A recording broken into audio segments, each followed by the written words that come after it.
Aleluia. Você pode aplaudir o Senhor no seu lugar. Aleluia. Aleluia.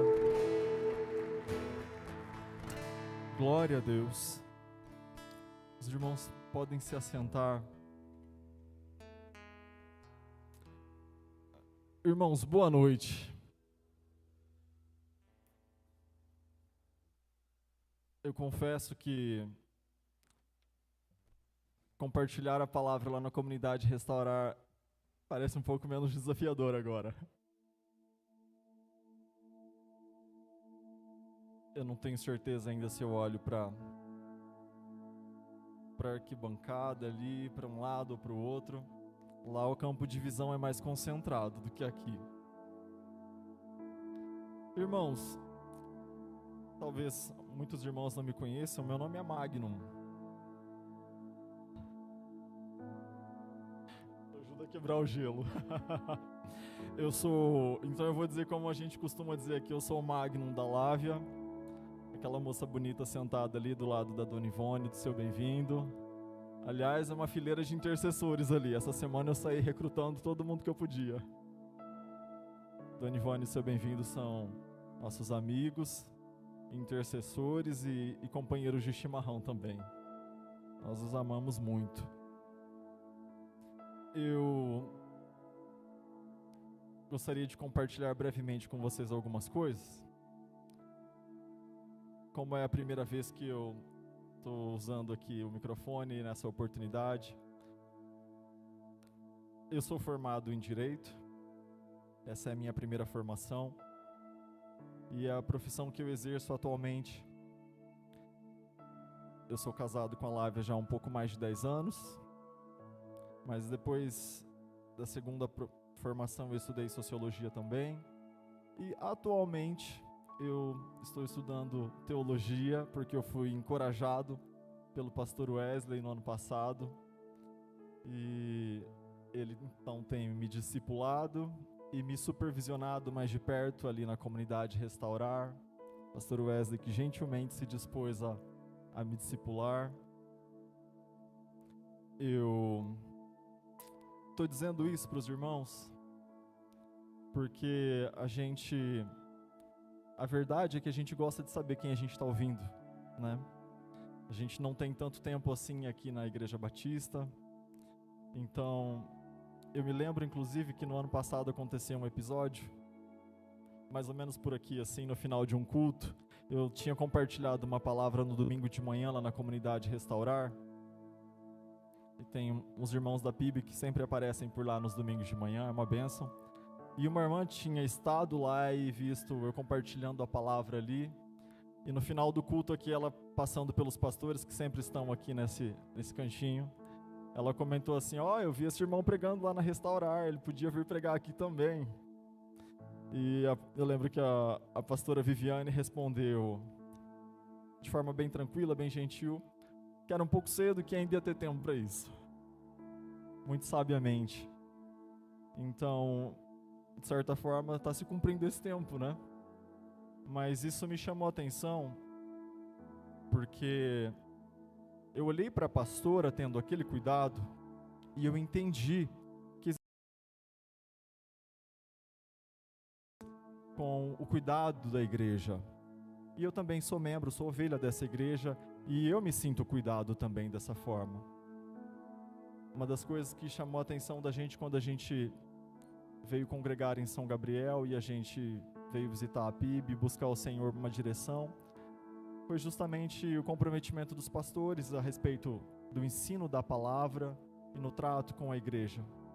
Então naquele dia eu olhei para essa resposta e eu entendi o cuidado dos pastores com a igreja, com a seriedade sobre entregar o púlpito, o microfone e a palavra que é liberada sobre a igreja. E eu louvei ao Senhor por isso.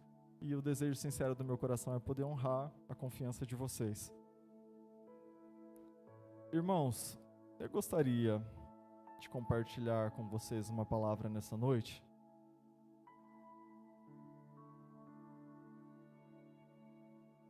Se você puder abrir sua Bíblia, no livro de Isaías, no capítulo 49,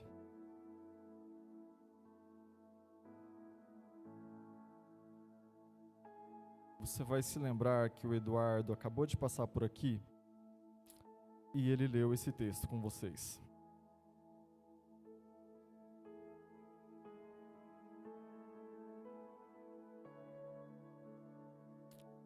Eu gostaria de ler com vocês também os mesmos versículos que o Eduardo leu, 15 e 16. Mas antes disso, eu queria te explicar por que eu vou ler esse texto com vocês. Ainda hoje à tarde, o Senhor estava me lembrando sobre uma coisa que aconteceu um dia. E eu era ainda adolescente, participava de um conjunto de adolescentes na igreja local lá em Campo Grande. E aí a líder do conjunto me pediu para orar antes de começar o ensaio. E eu orei. E eu chamava o Senhor de Pai nessa oração. Ainda tenho esse hábito até hoje. Os irmãos que me escutam orar podem já ter percebido. E um menino perguntou: por que você chama Deus de Pai? E eu pensei, é por óbvio, porque Ele é meu Pai, né? Mas não é algo tão simples assim. A verdade é que essa revelação, ela foi muito necessária na minha história. E existem algumas verdades, irmãos, que nós precisamos acessar em Deus, porque isso vai mudar a nossa história. O Eduardo estava compartilhando esse texto aqui no livro de Isaías, e ele fala assim, os versículos 15 e 16. Pode uma mulher esquecer-se tanto do filho que cria? Eu vou ler essa versão de vocês que diz assim: pode a mãe se esquecer do filho que ainda mama? Pode deixar de sentir amor pelo filho que ela deu à luz? Mesmo que isso fosse possível, eu não me esqueceria de vocês. O 16. Vejam, escrevi seu nome na palma de minhas mãos.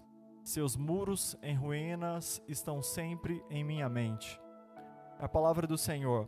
É muito interessante, eu preferi essa versão porque ela fala sobre se esquecer do filho que ainda mama. E a gente sabe que a mulher, quando está amamentando, o seio enche tanto de leite que chega um momento que ele começa a derramar, a vazar, né? Então, é quase impossível a mulher, pelo menos, não se lembrar que tem um filho para amamentar, porque o seio está cheio de leite. E esse texto está dizendo: pode, mamãe. A gente sabe, tem alguns casos, a gente vê até muitas vezes em filmes, séries, a pessoa se propõe a doar o filho depois que nasce, né? Porque ainda era muito jovem, foi uma gravidez inesperada, e de repente, no curso da gestação, a mãe acaba se apegando ao bebê, e quando nasce ela desiste de entregar a criança para adoção. Porque existe uma relação, um vínculo muito forte que se estabelece entre a mãe e o filho. Então esse texto ele traz um apelo para mim duplamente forte, porque ele fala tanto de se esquecer de um filho que ainda mama, quanto sobre uma mãe que acabou de dar à luz se esquecer desse filho. É algo muito raro de se ver, quase impossível. Mas o Senhor estava dizendo assim para o seu povo: mas ainda que essa mãe viesse a se esquecer desse filho, eu todavia não me esqueceria de você. E então eu estava falando sobre, quando me perguntaram por que eu chamo Deus de Pai, e aconteceu algo na minha história, e esse texto me faz lembrar, porque quando a minha mãe, ela esteve grávida de mim, ela tentou abortar algumas vezes. Ela tentou mais de uma vez, com um ou outro medicamento, medicamentos caseiros e tal, e eles não estavam surtindo efeito, sabe? Então meu pai, ele na época, ele conseguiu uma medicação que nem vendia no Brasil, porque era proibido aqui, que era trazida do Paraguai, e ele conseguiu buscar esse remédio para minha mãe poder tomar, e esse abortivo era batata, sabe? Mas os remédios caseiros que a minha mãe tinha tomado não deram certo, e esse remédio, mais uma vez, quando ela ia tomar, o Senhor interveio e impediu que a gestação fosse interrompida. Então eu fui poupado, é por isso que eu estou aqui hoje, irmãos. Eu estou vivo. E graças a Deus que os primeiros abortivos não me deformaram, né? Eu nasci inteiro, para a glória de Deus. E então, essa referência sobre uma mãe ser capaz de abrir mão do filho, e sobre você se ver por um instante desamparado até daquela pessoa que você pensa, com certeza vai me amar, vai me querer, né? Isso ecoou muito forte dentro de mim. Porque você entende que, naquele determinado momento, se um pai e uma mãe estão determinados a tirar a vida de um filho, quem é que vai impedir? E o Senhor veio me dizer que Ele já tinha planos para mim. Então, mesmo quando eu não podia contar com mais ninguém, eu ainda pude contar com o Senhor. E sabe por que isso é importante? Eu sei que a minha história, ela me edifica em Deus. Mas eu estou compartilhando isso com você hoje já para te dizer que você não é fruto do acaso. Você não é um erro. Deus já tinha planos para você desde o começo. Às vezes você pensa que você está aqui, talvez porque alguém te convidou só para estar, talvez um marido porque a esposa insistiu para que viesse hoje. Muitas possibilidades. Mas a verdade é que você está aqui hoje porque o Senhor já tinha programado algo para você. O Senhor tem planos para você. Você pode entender isso? Deus tem planos para você. Há um propósito de Deus para a sua vida. E desde sempre, o Senhor desenvolveu um projeto e caminhos para que você pudesse estar aqui, se achegar a Ele e que o amor do Senhor pudesse ser revelado a você. Eu cresci, por algum motivo, meu pai se identificou mais com o meu irmão mais velho, eu sei, eu ainda estou contando sobre o meu testemunho, e não muito comigo. Então, eu vivi uma história de rejeição dentro de casa com o meu pai, porque eu não era um filho exatamente como ele havia projetado, não sei, a complexidade da mente humana. Mas o fato é que eu não fui muito bem aceito pelo meu pai ao longo da criação. E então eu cresci com muitas deformidades por causa disso. Eu fui conhecer o Senhor aos 13 anos de idade. Como eu disse, como é a primeira vez que eu estou usando essa oportunidade aqui, talvez seja um bom dia para eu contar um pouco mais sobre mim. E então eu fui conhecer o Senhor com 13 anos de idade. O Senhor me alcançou no começo da adolescência e eu procurava desesperadamente por um pai, porque eu tinha essa carência dentro do meu coração, uma carência enorme. Além de toda a deformidade que aquela situação me causava, mas eu ainda queria um pai. E eu fui acolhido pelo Senhor. Aos 13 anos de idade eu encontrei o Senhor e o amor de Deus começou a transformar o meu coração e a minha história. E quando eu estou te dizendo que você está aqui porque Deus tem um propósito para você, eu não sei qual é a sua história. Talvez o seu testemunho é diferente do meu. Mas uma coisa eu sei, o Senhor não trabalha com improvisos e Deus não comete erros. Há um plano e um propósito de Deus bem estabelecido para a sua história. Você é amado de Deus. Você pode entender isso nessa noite? Eu precisei sim ser restaurado pelo Senhor de tantas formas. Mas uma das primeiras coisas que eu aprendi a chamar o Senhor foi de Pai. Eu tenho ainda os meus pais, minha mãe já esteve aqui visitando a gente, o Senhor já tratou sim, eu precisei perdoá-los, obviamente, né? Longa história, muitas coisas para tratar. Mas são muitos anos já e o Senhor tem tratado o meu coração e as deformidades que eu vivi um dia, todo o conflito na minha mente, a respeito da minha própria identidade na vida e de tudo aquilo que havia sido deturpado em mim ao longo daquele contexto. Mas existe algo muito importante que Deus me fez acessar e eu te disse sobre as verdades que nós precisamos acessar em Deus. Deus me fez entender que eu sou o que a Bíblia diz que eu sou. Eu sou quem Ele me fez para ser. Entende? Não é uma circunstância ruim que vai dizer quem eu sou.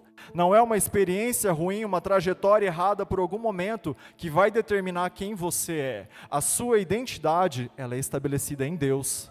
Você pode entender isso? Então eu cresci, passei a ter expectativas a respeito da vida. e daquilo que Deus podia fazer. Eu me lembro que quando eu estava me preparando para o vestibular, eu não tinha o apoio do meu pai para custear uma faculdade, e eu tinha um sonho de estudar direito. Então eu tinha que passar na Universidade Federal lá em Campo Grande. Era, naquela época, a única solução possível, porque lá na faculdade, na Universidade Federal, você não paga nada, né? Nem a matrícula. Você só precisa passar no vestibular. Era um baita desafio na época, mas... Então eu pensei, essa é a solução para mim, passar na Federal, não precisar pagar, né? E eu tive uma formação um tanto precária na escola. Conseguir uma vaga muito concorrida era bem difícil. Eu não tinha média suficiente para passar para aquele vestibular naquele tempo. Eu tive que passar um tempo estudando, sabe? E repetir o vestibular 3 vezes. Mas eu me lembro que um dia eu tinha conseguido uma média e passado num curso que não era o curso que eu queria, era um curso que a concorrência era menor, sabe? Mais tranquila. E eu passei no vestibular para aquele curso, já tinha média ali.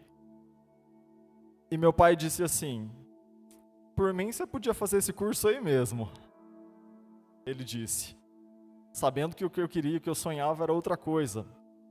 Mas eu entendi que ele não estava botando muita fé naquilo ou me incentivando, obviamente, né? Ele disse, se conforme com esse mesmo, aceite isso. Meu irmão mais velho já tinha um dia me chamado no corredor lá de casa e falado, olha, eu se fosse você, largava a mão desse negócio aí de estudar para o vestibular, de fazer faculdade. Eu arrumava era um emprego, ia trabalhar e cuidar da vida. Meu irmão mais velho me aconselhou. Acontece que eu não acreditei em nenhum daqueles conselhos.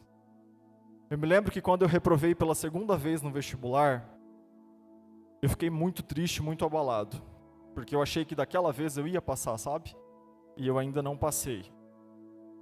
Então era sábado à noite, ia ter um culto de jovem lá na igreja que eu participava.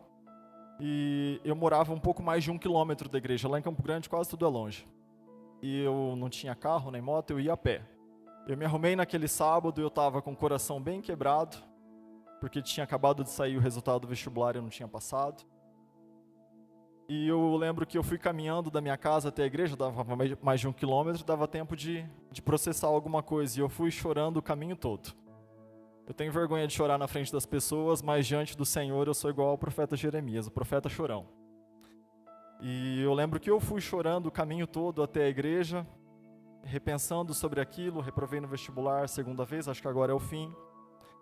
E eu lembro que eu cheguei naquele sábado, era culto de jovens, no sábado, e o pregador, quando pegou o microfone, ele falou assim, eu já estava chorando, né, irmãos?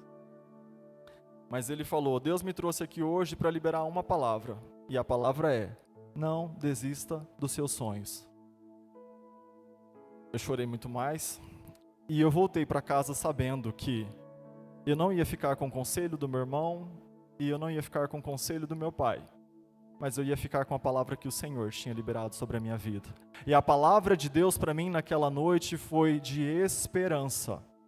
Então eu voltei para casa, estudei mais 6 meses e no próximo vestibular eu passei para a glória de Deus. Graças a Deus. Que alívio. Irmãos, por que eu estou compartilhando isso com vocês? É um pouco sobre a minha história, né? E talvez as pessoas olhem e vejam alguma habilidade para você falar, para fazer alguma coisa, e acha que isso é o caminho para você exercer algo, porque você faz bem alguma coisa. Mas as nossas habilidades, elas apontam para dons e talentos, mas elas não apontam para o caráter. O caráter é algo que leva tempo. O caráter é algo que leva tempo e perseverança. E a palavra diz que a gente conhece uma árvore pelos frutos. E nenhuma árvore frutifica de um dia para o outro. Isso leva tempo. E nós somos forjados pelo Senhor no tempo. Porque Deus não está interessado apenas nos nossos dons e talentos, aquilo que a gente faz bem. Mas o Senhor quer forjar o nosso coração, quer forjar o nosso caráter. Vocês conseguem entender isso? E ao longo do tempo o Senhor foi tratando o meu coração, foi me forjando, foi restaurando as minhas debilidades, a minha identidade nele. E é só por isso que eu estou aqui nessa noite para compartilhar com vocês a respeito do que o Senhor fez um pouco, a respeito do que o Senhor fez na minha vida. Para vocês entenderem que eu estou aqui porque Deus fez isso.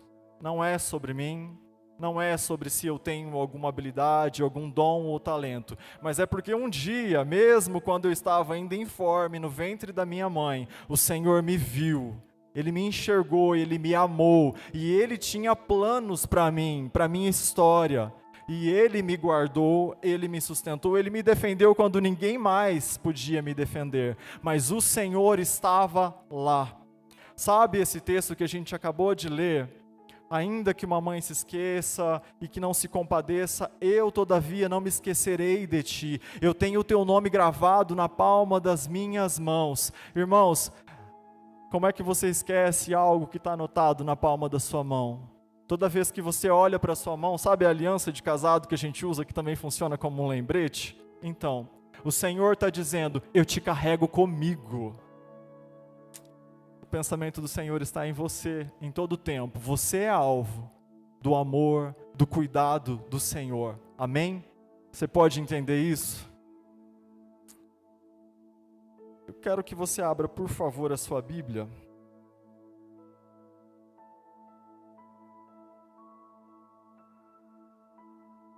No livro de Marcos, no capítulo 5.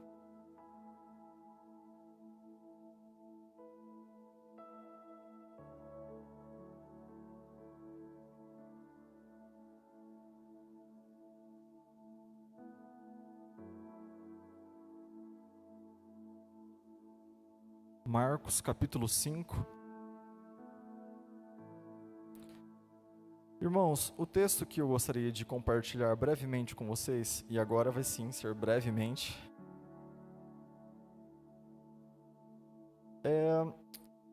entre os versículos, ele fica aqui entre os versículos 25 e 34. Deixa eu resumir para você rapidinho. Esse episódio, irmãos, Jesus tinha sido abordado por Jairo, que era um homem importante da sinagoga. Esse homem tinha uma filha em casa que estava doente, muito doente.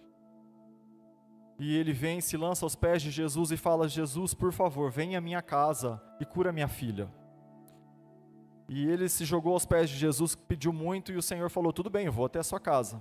E nesse caminho, Jesus estava acompanhando Jairo até a casa dele, onde a filha estava doente. Só que o texto começa dizendo, aqui no versículo 21, você vai reparar que ele diz assim, e passando Jesus outra vez num barco para o outro lado, ajuntou-se a ele uma grande multidão. Irmãos, quando Jesus chegou ali, ele já era famoso naquela época, ele já operava muitos milagres, então onde ele chegava era aquele burburinho, aquele Jesus que faz milagre, que fez isso e aquilo, ele está aqui, todo mundo vinha para ver e uma multidão se ajuntava muito rápido ali. E Jairo chega nesse contexto e se joga aos pés de Jesus, pede socorro, pede ajuda, a filha dele está à beira da morte em casa. E então Jesus está indo com ele para lá e vai acontecer algo muito interessante nesse episódio. Porque nós não vamos falar sobre Jairo, mas sobre essa cena que acontece no meio do caminho. A cena que acontece no meio do caminho, irmãos, é interessante. Havia uma mulher que sofria de um fluxo de sangue há 12 anos. E o texto diz que essa mulher ela já tinha gastado todos os recursos que ela tinha com médicos, tentando resolver aquele problema de saúde, sarar aquela enfermidade. Irmãos, naquele tempo era muito complicado. A mulher no período menstrual, ela era considerada impura, ela tinha que ficar reclusa, e aquela mulher já estava sofrendo daquele fluxo de sangue contínuo havia 12 anos. Ela já estava com a saúde muito fraca e debilitada, ela já não tinha mais recurso material, porque ela gastou tudo que ela tinha com médico, e até agora nada tinha resolvido o problema daquela mulher. Então, quando ela ouviu que Jesus chegou ali onde ela vivia, ia passar por aquele lugar, aquela altura de desespero daquela mulher, ela pensou só uma coisa, é minha única chance, é minha última chance agora. Só que ela não tinha força física para encarar uma multidão. Ela era uma mulher tratada como impura e deixada à margem da sociedade. Então ela chegar até Jesus também ia ser um desafio enorme. Eu estou te dizendo isso para você entender por que ela se comportou dessa forma. O texto vai dizer que essa mulher, ela consegue atravessar. Eu não sei se ela foi rastejando no meio das pessoas, se ela foi abaixada, empurrando, aproveitou o tumulto da multidão, que as pessoas não iam perceber quem era ela, porque ninguém ia querer tocar naquela mulher. Eu sei que ela aproveitou aquele contexto todo e ela entendeu mais uma coisa: e eu não posso tocar em Jesus porque eu sou impura, mas eu posso tocar na roupa dele. Se eu tocar só na barra da roupa dele, eu não vou contaminar ele, se o conceito do judaísmo na época de impureza era sobre isso. Então ela rapidamente pensou em algo e ela gastou toda a força física que ela tinha e atravessou aquela multidão e chegou até Jesus, irmãos, e tocou na vestimenta dele, o texto diz. E acontece algo muito poderoso. A fé daquela mulher fez com que ela extraísse de Jesus poder, virtude, e ela foi imediatamente curada daquela enfermidade. A palavra diz que o sangramento dela estancou imediatamente e ela sentiu no corpo dela que ela havia sido curada. Olha que poderoso você sentir isso e saber para você, ninguém mais naquela multidão sabia, mas ela sentiu no corpo dela que houve cura. E então Jesus para e fala: peraí, quem me tocou? Os discípulos olharam e falaram: oxe, mestre, o senhor está vendo toda essa multidão aqui? Me apropriei aqui da expressão nordestina, né? O senhor está vendo aqui que tem uma multidão apertando o Senhor, joga todo mundo para lá e para cá, um empurra, outro empurra e vai, e o Senhor para e pergunta: quem te tocou? Não tem como a gente saber, olha essa multidão. Só que 2 pessoas no meio daquela multidão sabiam que algo havia acontecido ali. Aquela mulher sentiu quando imediatamente houve cura no corpo dela. E Jesus sentiu quando dele emanou poder sobre a vida de alguém. Então ele para e pergunta, quando os discípulos falam: mestre, a multidão te aperta, e o Senhor pergunta quem te tocou, ele fala: não, eu sei, alguém me tocou diferente nesse lugar. E a mulher percebeu o movimento que Jesus estava fazendo, meio timidamente se aproxima e fala: mestre, fui eu. E a Bíblia diz que ela conta a Jesus tudo que ela tinha vivido e como ela tinha sido curada naquele momento. E o Senhor diz: mulher, a tua fé te salvou, vai em paz. Olha que poderoso que aquela mulher viveu. E o que eu quero te dizer sobre isso, irmão, nessa noite? 3 personagens nessa história: Jesus, a mulher do fluxo de sangue e a multidão. Sabe? E o Senhor, Ele tem nos chamado para não caminhar só como a multidão. Ele tem nos chamado para viver algo pessoal com Ele. A gente vê na multidão, irmãos, muitos curiosos.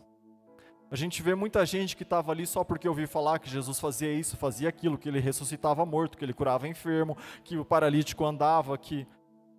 As pessoas ficaram curiosas, sabe? Muita gente vinha por causa disso.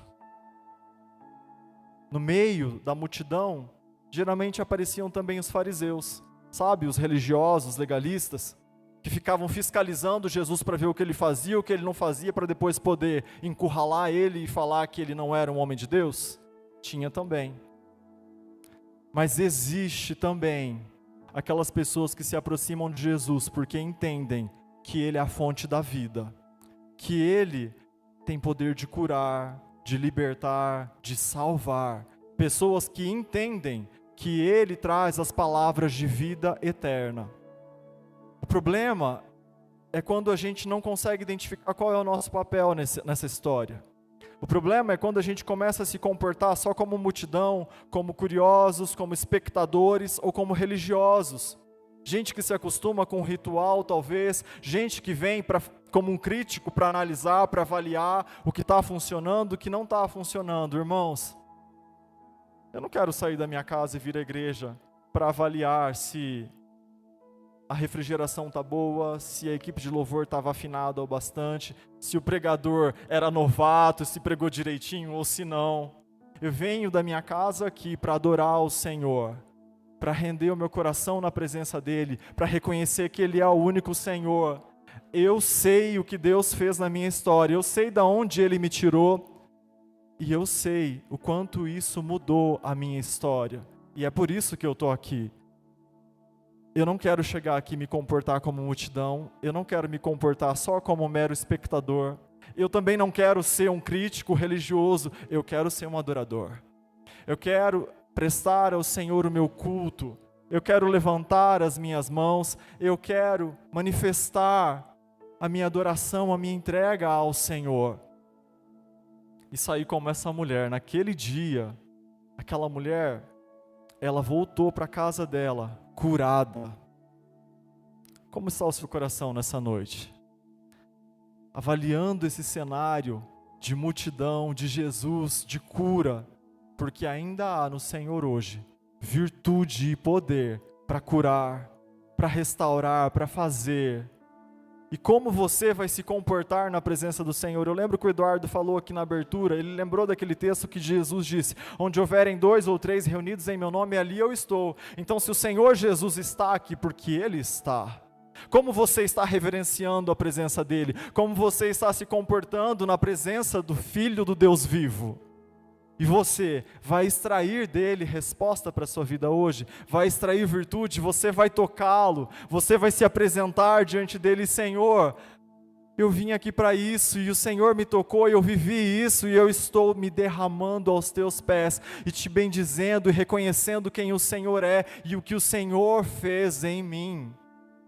Ah, irmãos, a gente passa muito tempo indiferente, por tantas vezes na presença de Deus e no movimento de igreja, a gente espera muito e a gente se move pouco. A gente vem à igreja tantas vezes e espera que o culto aconteça, que aquele momento seja tão fantástico, que de repente o pregador vire plante bananeira aqui e aconteça e tal.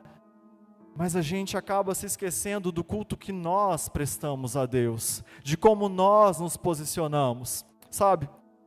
A palavra de Deus vai dizer sobre o cego Bartimeu, eu me lembro dessa referência, Jesus estava passando também, ele estava à beira do caminho, e aí tinha uma multidão acompanhando ele, quando ele ouviu, porque ele era cego, que Jesus estava passando ali, ele começou a gritar, Jesus, filho de Davi, tem misericórdia de mim. E aí o povo falava, não incomode o mestre. O povo tocava ele, deixava ele de canto, e ele mais alto gritava, a Bíblia fala, Jesus, filho de Davi, tem misericórdia de mim. Irmãos, ele chamou a atenção de Jesus. Jesus parou e mandou trazer o cego, e sabe o que aconteceu? Aquele cego teve a sua vista restaurada naquele dia, ele foi curado pelo Senhor, mas ele se posicionou, ele fez alguma coisa, ele não se conformou, ele não ficou só à beira do caminho, talvez esperando que Jesus fosse até ele. Ele fez alguma coisa, ele chamou a atenção do mestre, sabe? Tem outra passagem ainda, e você vai poder folhear a tua Bíblia depois, se quiser, não sei se vai ter live, mas se tiver, você pode conferir as referências bíblicas. Mas você pode se lembrar da mulher pecadora que ungiu os pés de Jesus. Jesus foi um dia na casa de um fariseu, Simão, e ele chegou naquela casa, as pessoas estavam mais interessadas em testar Jesus, em saber se ele tinha mesmo poder para fazer, para não fazer, quem ele era. Mas enquanto isso, uma mulher pecadora, ela entrou de fininho naquela casa, e ela foi até onde Jesus estava, ela ungiu com unguento os pés de Jesus, ela chorava e lavava os pés de Jesus e secava com seus cabelos. Aí o fariseu que estava recebendo Jesus pensou, se esse cara fosse mesmo filho de Deus como ele diz ser, ele bem saberia que essa mulher que está aí nos pés dele é uma mulher pecadora. Não tem boa fama não, ele já teria tocado ela daí. Ele pensou, e Jesus, conhecendo o pensamento daquele homem, ele falou, olha Simão, eu entrei na tua casa Você não me deu não me saudou com o ósculo santo, não me deu um beijo no rosto como era da cultura deles. Essa mulher entrou aqui, ela não para de beijar os meus pés. Você não deu água para eu me lavar e ela está lavando os meus pés com as lágrimas e secando com os cabelos. Você não me ungiu como é da nossa cultura. E essa mulher tem derramado unguento aos meus pés. E sabe o que aconteceu naquele dia? Ele perdoou os pecados daquela mulher. Ele disse: vai, os seus pecados são perdoados. Aquela mulher, ela teve um posicionamento que mudou completamente o cenário. E por último, eu ainda queria lembrar com você de Maria, de Betânia, irmã de Lázaro. Quantos se lembram que Jesus ressuscitou Lázaro? Essa mulher, um dia o texto fala lá no livro de João, que Jesus entrou na aldeia e estava passando ali, eles fizeram uma refeição, um jantar para receber Jesus. De repente aquela mulher, ela vai... Eu vejo ela indo aos aposentos dela, e ela pega um nardo puro, de muito valor, e ela chega sem interromper na mesa, os homens estavam todos por ali, e ela vai até onde Jesus está, e ela derrama aquele nardo puro, caríssimo, aos pés de Jesus. Sabe, teve gente que questionou mais uma vez, falou, podia vender esse nardo puro, e arrecadar muito dinheiro e fazer outras coisas com o dinheiro. Mas aquela mulher sabia quem Jesus era. Aquela mulher já tinha se sentado aos pés de Jesus outras vezes e ouvido as palavras de vida eterna que ele trazia. Aquela mulher, outro dia em uma situação de luto, de perda, de dor, ela lembra quando Jesus chegou e ressuscitou o irmão dela que estava morto. Sabe o que ela pensou? Eu não vou ficar indiferente agora. O Senhor, o Filho do Deus vivo está aqui. Ele traz palavra de vida eterna. Ele ressuscita até os mortos. Ele está dentro da minha casa, eu preciso fazer alguma coisa. Ela se lançou aos pés dele e ela rendeu. Ela derramou aos pés dele o que ela tinha de mais caro, de mais valioso. Sabe o que eu estou te mostrando com isso? Que todas essas pessoas, elas se posicionaram quando estavam na presença de Jesus. Elas não ficaram frias, apáticas e indiferentes. Eu chamei essas pessoas de buscadoras de Deus. Buscadores de Deus. Buscadores de Deus não se conformam em ficar só observando Jesus passando. Não se conformam, sabe, em ficar apenas avaliando o que está sendo feito. Os buscadores de Deus se movimentam. Os buscadores de Deus rompem a multidão. Os buscadores de Deus clamam bem alto: Jesus, filho de Davi, tem misericórdia de mim. Sabe, se eles tinham pecados, eles alcançavam em Jesus perdão para os seus pecados. Se eles tinham enfermidades, eles alcançavam em Jesus a cura. E se eles tinham um coração grato, eles se lançavam aos pés de Jesus em adoração, em gratidão, e rendiam isso a Ele. Você pode ficar de pé no seu lugar. Como é que você vai se apresentar diante de Jesus hoje? Como é que você vai se posicionar diante do Filho do Deus vivo? Como é que você vai se render na presença dEle? Tem algo que você quer apresentar diante do Senhor nessa noite? Porque ainda há em Jesus poder para curar, ainda há em Jesus poder para restaurar a vista aos cegos, ainda há em Jesus poder para perdoar pecados. Não temas de se aproximar diante do Senhor e confessar a Ele as suas verdades, de buscar nele, de se render a Ele, de dizer: Senhor, essa é a minha verdade hoje, é isso que eu busco no Senhor. O que você não pode deixar de fazer é de se render, é de se manifestar na presença dEle e de dizer: Senhor, eu vim aqui para isso e eu sei que o Senhor é a fonte, eu sei que o Senhor é a resposta. Eu fui alcançado pelo Senhor um dia, eu ainda estou sendo alcançado pelo Senhor todos os dias, eu tenho sido curado, eu tenho sido restaurado pelo Senhor. Não é diferente na sua história. O mesmo Deus que fez ainda faz. Se posicione diante do Senhor nessa noite, se você quer viver algo diferente, se você quer sair daqui diferente da forma como você chegou.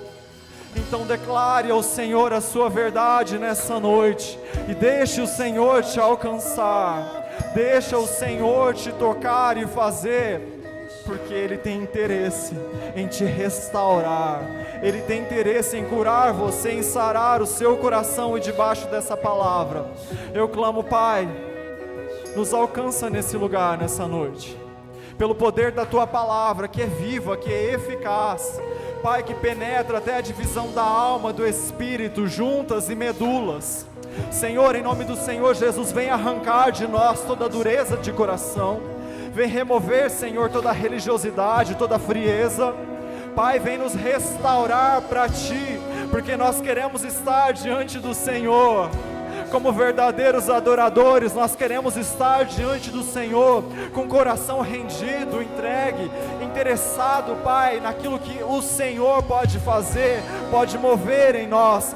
Pai, interessados em Te render a nossa gratidão por aquilo que o Senhor já tem feito, manifestar, Pai, as Suas boas obras nas nossas vidas, declarar, Pai, aquilo que está dentro de nós, da verdade que há em nós, para que nós possamos ser tratados pelo Senhor, sarados pelo Senhor, restaurados. Eu declaro isso sobre a vida da Tua igreja nessa noite, Senhor. Palavra de vida, palavra de cura, palavra de edificação, em nome do Senhor Jesus. Pai, se porventura alguém chegou a esse lugar com dificuldade em se reconhecer diante de Ti, Pai, com problema em reconhecer a identidade que há no Senhor, que caia por terra nessa noite toda mentira, toda semente maligna que foi plantada para trazer confusão, para trazer embaraço, que caia por terra nessa noite, porque nós nos posicionamos diante do Senhor, para ser tocados pelo Senhor, para ser restaurados pelo Senhor, até na nossa identidade, para ser levantados em Ti, e ser quem o Senhor nos chamou para ser, quem o Senhor nos fez para ser. Nós nos apoderamos nessa noite da verdade, da Tua palavra sobre nós, que nos diz quem nós somos, e nós somos Teus, Senhor. Aleluia, aleluia.